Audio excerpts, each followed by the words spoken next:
முதலாவதாக கலை இயக்குனர் அவர்களை மேடைக்கு அழைக்கிறோம். சுரேந்தர் அவர்கள்.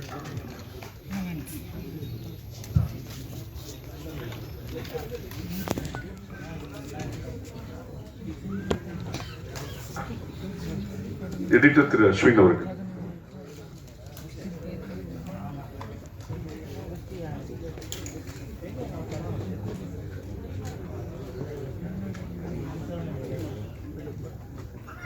நடிகர் திரு கவி அவர்கள்.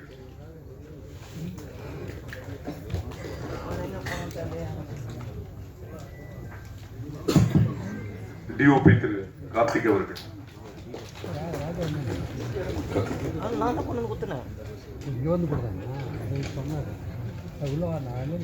எழுத்தாளர் திரு யோகராஜ் அவர்கள். கதாசிரியர்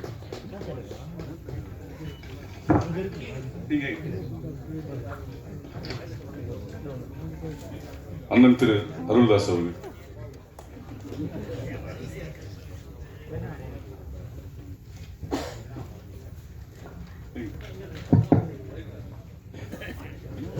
அண்ணன் திரு எம்.எஸ். பாஸ்கர் அவர்கள்.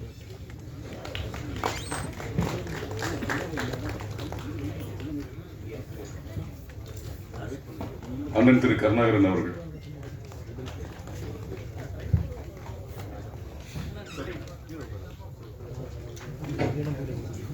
எங்கள் அண்ணன் திரு வாகை சந்திரசேகர் அவர்கள்.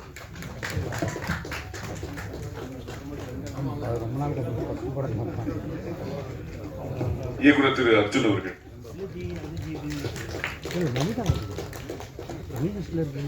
தயாரிப்பாளர் திரு தங்கராஜ் சார் அவர்கள்.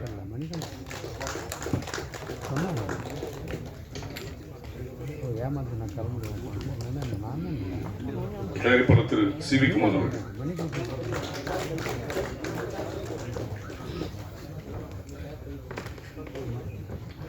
அகில உலக சூப்பர் ஸ்டார் திரு சிவா.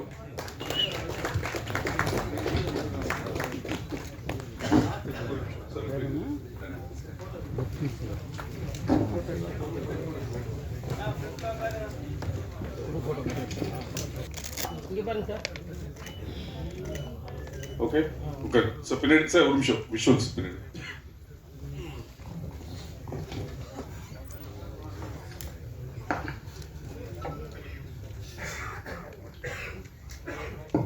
ஓகே,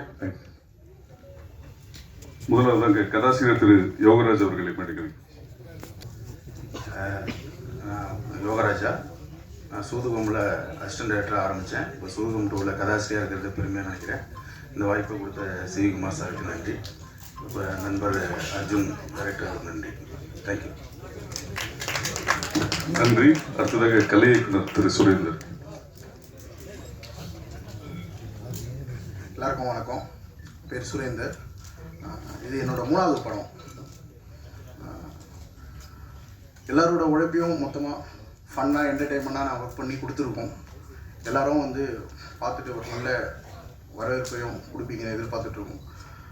எனக்கு வாய்ப்பளித்த சி.வி. சாருக்கும், தங்கம் சாருக்கும், ராகேஷ் மேனேஜர் அவருக்கும், அர்ஜுன் சார் எல்லாருக்கும் வந்து பெரிய நன்றிகளை சொல்லிக்கிறேன். நன்றி.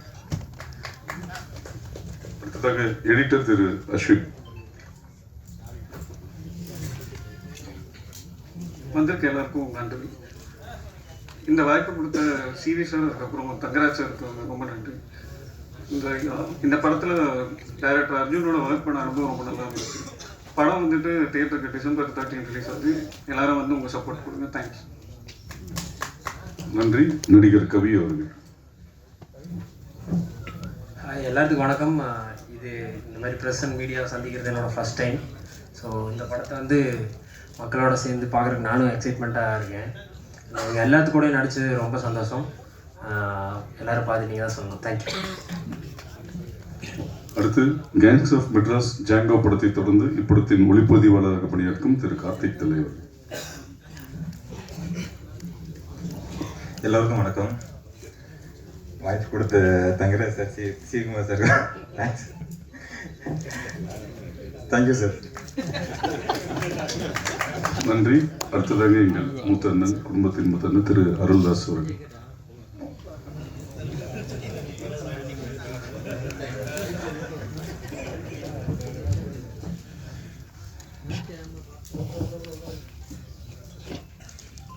மேடையில் இருக்கக்கூடிய பெரியவர்களுக்கும் நண்பர்களுக்கும் என்னுடைய வணக்கம். அண்ணனே நல்லா மொத்தம் சொல்லிடலாங்க. சூதுகவும் நான் அதில் ஒரு கேரக்டர் பண்ணேன். எனக்கு ரொம்ப ஒரு பெரிய ஒரு பேர் வாங்கி கொடுத்த படம். ஒரு வில்லனாக நெகட்டிவ் கேரக்டர் பண்ணிகிட்டு இருந்தப்போ ஒரு ஹியூமரும் பண்ண முடியும் அப்படின்னு ஒரு தெரிய வச்ச படம். இந்த நேரத்தில் நலன் நம்ம வந்து ஞாபகப்படுத்திக்கிறேன். நலன் குமாரசாமி, விஜய் சேதுபதி அவங்களாம் சேர்ந்து ஒரு பெரிய ஹிட்டு கொடுத்தாங்க சூதுகவும். அதனோட இன்னொரு வெர்ஷன் பார்ட் 2. ஆனால் அதில் வந்து வேறு ஜானர். இதையும் வந்து சிவகுமார் சாரும் உடன் சேர்ந்து தங்கராசனும் தயாரிச்சிருக்காங்க. இந்த படம் அதே மாதிரி ஃபுல் ஃபன்னாக ஒரு ஹியூமராக இருக்கும். ஏன்னா வந்து நீங்கள் இந்த டீச்சர் பார்த்துருப்பீங்க, தெரிஞ்சிருக்கும். அதே மாதிரி சிவா சார் காமெடியில் வந்து சொல்லவே வேணாம். நிறைய இந்த படத்தை full and full out note ஃபுல்லாகவே காமெடி தான், வேறு எதுக்குமே வேலையே இல்லை. இந்த நேரத்தில் வந்து பார்த்திங்கன்னா சிவகுமார் சாரை பற்றி நிறையா சொல்லணும்.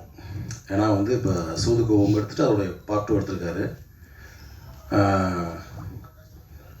நிறைய புதுமுக இயக்குநர்கள் நடிகர்களை அறிமுகப்படுத்திருக்காரு தமிழ் சினிமாவுக்கு. எப்படி சொல்லணும்னா, ஒரு 90 காலகட்டங்களில் ஒரு ஆவுத்தூர் ஃபிலிம்ஸுக்கு வந்து எப்படி திரைப்பட கல்லூரி மாணவர்களுக்கு வந்து ஒரு பெரிய ஒரு கேட்டாக இருந்துச்சோ, அதே மாதிரி 2000s பார்த்திங்கன்னா ஷார்ட் ஃபிலிம்ஸ் பண்ண இயக்குனர் நிறைய பேரை வந்து புது புது கண்டென்ட்டோட டைரக்டர் ஆகிறது வந்து குமார் சார் தான்.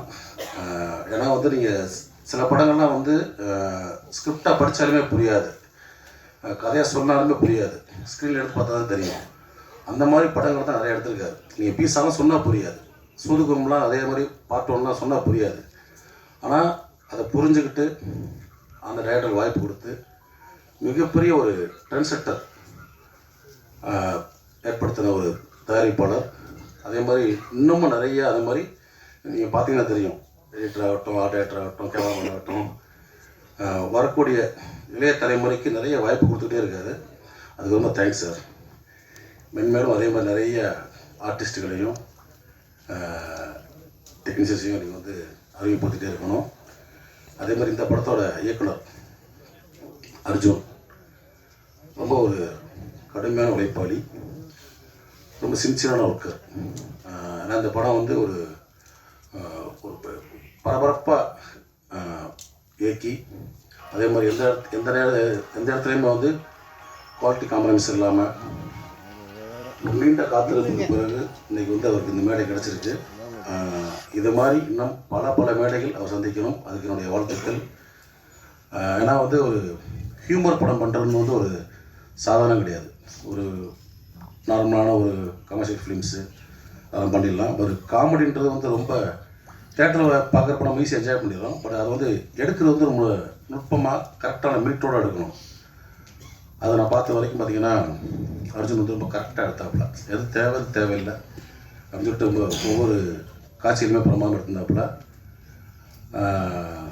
நிறைய அவருக்கு வந்து ஏற்கனவே ஒரு படம் பண்ணியிருக்காரு, அதுவும் அடுத்த ரிலீஸ் ஆக போகுது. அது படம் பண்ணி ஒரு 7 years ஆச்சு. அது இந்த படம். ஸோ அவருடைய காத்திருப்புக்கு வந்து ஒரு பெரிய பலன் கிடைக்கும். அதே மாதிரி அவருடைய குடும்பத்தாருக்கு, ஏன்னா வந்து ஒரு டைரக்டரோட பெயிண்ட் இருக்குல்ல, அது வந்து ஃபேமிலி ஃபஸ்ட்டு பயங்கரமாக இது பண்ணுவாங்க, ஃபேஸ் பண்ணுவாங்க, அப்புறம் ஃப்ரெண்ட்ஸ். ஸோ இந்த படத்தின் மூலிமா அவருடைய வெற்றியின் மூலிமா அவருடைய குடும்பத்தினருக்கும் அவர் நண்பர்களுக்கும் உறவினருக்கும் ஒரு மிகப்பெரிய ஒரு சந்தோஷத்தையும் மகிழ்ச்சியையும் இறைவன் தரணும். அதுக்கு நான் வந்து இறைவனை வேண்டிக்கிறேன். அதே மாதிரி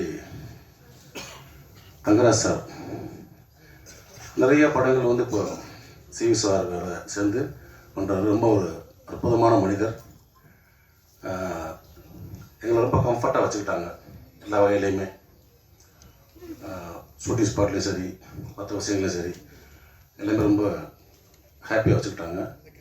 ஸோ இந்த படத்தில் நிறைய ஆர்டிஸ்ட் நடிச்சிருக்காங்க. ஹீரோயின்ஸ் வரல, அதை சொன்ன வந்தோன்னே பாய்ஸ் ஹாஸ்டல்னு சொன்னார். ஹீரோ கருணா சார், பாஸ்கர் அண்ணன், சந்திரசேகர் சார், ராதாரவி அண்ணன், இந்த மாதிரி நிறைய ஆர்டிஸ்ட்டு பேக்கடாகவே ரொம்ப ஒரு அருமையான படம். டிசம்பர் 30 ரிலீஸ் ஆகுது. எப்படி வந்து ஒரு சூதுகம் படத்துக்கு வந்து நம்ம மீடியா நண்பர்கள் வந்து எவ்வளோ சப்போர்ட் பண்ணி ஒரு மாபெரும் வெற்றி படமாக்குனீங்களோ, அதே மாதிரி இந்த படமும் கண்டிப்பாக வந்து ரசிகர்களுக்கு ஃபேமிலியாக பார்க்கக்கூடிய ஒரு படம் தான் அது. கண்டிப்பாக இந்த படத்தை பார்த்து நல்ல ஒரு ரிவ்யூஸ் கொடுத்து மாபெரும் வெற்றி படமாக்குங்க அப்படின்னு சொல்லி நம்முடைய நண்பர்களையும் கேட்டுக்கிறேன். தேங்க்யூ. நன்றி. அடுத்ததாக தயாரிப்பாளர் திரு தங்கராஜ் அவர்கள்.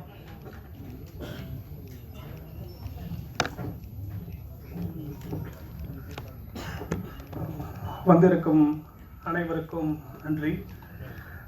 2011 நான் சக தயாரிப்பாளர் ஸ்ரீகுமார் சாரும் நானும் ஒரே சமயத்தில் திரைப்படத்துறைக்கு வந்தோம். அவர் முதல் படம் மிகப்பெரிய வெற்றி. அதுக்கப்புறமா அதே காலகட்டத்தில் ஒரு படம் எடுத்து தோல்வி அமைஞ்சதால் அதுக்கப்புறம் சினிமாவை கற்றுக்கிட்ட நிறைய விஷயங்களை பண்ண ஆரம்பித்தோம். அப்புறம் அந்த நேரத்தில் பண்ணும்போது நிறைய விஷயங்கள் ஓவர்சீஸில் ஒரு 4-5 படம், பாகுபலி, மாஸ், கொம்பன், இந்த மாதிரி ஒரு 4-5 படங்களை ஓவர்சீஸில் பண்ணோம். அதுக்கப்புறம் தேட்டரில் தமிழ்நாடு தேட்டரில் வாங்கி ஒரு 4-5 படம் தமிழ்நாடு தேட்டரில் பண்ண ஆரம்பித்தேன். இந்த முதல் பட தோல்வியிலிருந்து சினிமாவை கற்றுக்கிறதுக்காக நிறைய விஷயங்களை சினிமா ப்ரொடக்ஷனை தாண்டி மற்ற விஷயங்களை கற்றுக்கிட்டு அதுக்கப்புறமா சினிமாவை தயாரிக்கணுன்ற ஆர்வத்தில் ரொம்ப நாளாக ட்ராவல் பண்ணிக்கிட்டே இருந்தேன். அந்த ஜேர்னியில் வந்து எனக்கு திருப்பியும் தயாரிக்கணுன்ற எண்ணமே இல்லாமல் சில சமயத்தில் போயிடுச்சு. ஆனால் சிவி குமார் நானும் 2011 வந்து சிவி குமார், அப்புறம் ஞானவேல் சார், அபினேஷ் இளங்கோவன், நான் எல்லாமே ஒரே ஒரு டீமாகவே எப்பவுமே இருப்போம். அந்த நேரத்தில் இவங்க 3 பேர் மட்டும் பட்ட விஷயத்தை நான் பண்ணால் ஒதுங்கியே போயிட்டப்போ படிக்க ஞானவேல் சார் சொல்லுவார், நீங்களும் படம் பண்ணுங்கன்னே சொல்லுவார். அதுக்கான சூழல் அமையாமையே ரொம்ப நாள் தள்ளிக்கிட்டே இருந்தது. இப்போது சிவி சார் ரொம்ப இந்த கடந்த காலகட்டத்தில் ரொம்ப ஸ்ட்ரகிள் இருக்கும்போது சரி சிவி நம்ம படம் பண்ணுவோம், சேர்ந்து பண்ணுவோம்னு சொல்லும்போது நிறைய பேர் என்ன சொன்னாங்கன்னா, இல்லை சிவி கூட பண்ணாதீங்க, சிவி வந்து ரொம்ப பிரச்சனையில் இருக்கிறாரு, அந்த பிரச்சனை வந்து வெளியே வரலாம் கஷ்டமாக இருக்கும், உங்களுக்கு பண்ணாதீங்கன்னு சொல்லி நிறைய நெகட்டிவிட்டியாக நிறைய பேர் சொன்னாங்க. ஆனால் எனக்கு ஒரே ஒரு நம்பிக்கை தான் இருந்தது சிவி மேலே. சிவி வந்து இன்னைக்குள்ள சினிமா இண்டஸ்ட்ரியில் மிகப்பெரிய ஒரு தயாரிப்பு நிறுவனத்தில் கிட்டத்தட்ட எனக்கு தெரிஞ்சு 26வது படமாக இது நினைக்கிறேன். சினிமா ஒரு படம் எடுத்து தயாரித்து அந்த படத்தை வெளியிடுறதுக்கே ரொம்ப கஷ்டம். 26 படம் வந்து ஒரு சாதாரண மனிதனாக மதுரையிலேருந்து கிளம்பி வந்து இன்னைக்கு வந்து 26 படத்தை வந்து வெற்றியோடு ரிலீஸ் பண்ணியிருக்காரு. இதுக்கு நிறைய ஸ்ட்ரகிள், ஒரு படத்துக்கும் வருவார், சார் இந்த படம் ரிலீஸ் பண்ண கஷ்டமாக இருக்குது, அந்த படம் கஷ்டமாக இருக்குது, நிறைய பிரச்சனைகள். ஆனால் இன்னைக்கு வரைக்கும் அந்த பிரச்சனைகளை ஃபேஸ் பண்ணி எல்லாத்தையும் சமாளித்து இன்னைக்கும் இந்த பிரச்சனை வெளியே வரும்ன்ற நம்பிக்கையோட இந்த சூதுகமட்டுக்குள்ள என்ட்ரியால் அந்த என்ட்ரி வந்து வீண் போகலை. இந்த என்ட்ரியிலேருந்து இந்த படத்தை வந்து வெளியே கொண்டு வரதுக்கு எல்லா உதவியும் சீக்கிரம் பண்ணிட்டு இருக்காரு. இந்த படத்துடைய மிகப்பெரிய வெற்றி அடைகிறதுக்கு நீங்கள் எல்லாரும் சப்போர்ட் பண்ணுன்னு சொல்லிட்டு நீங்கள் தாழ்மையை விடுறதுக்கு தேங்க்யூ. நன்றி சார். அடுத்ததாக திரு கருணாகரன் அவர்கள். சரி சார்.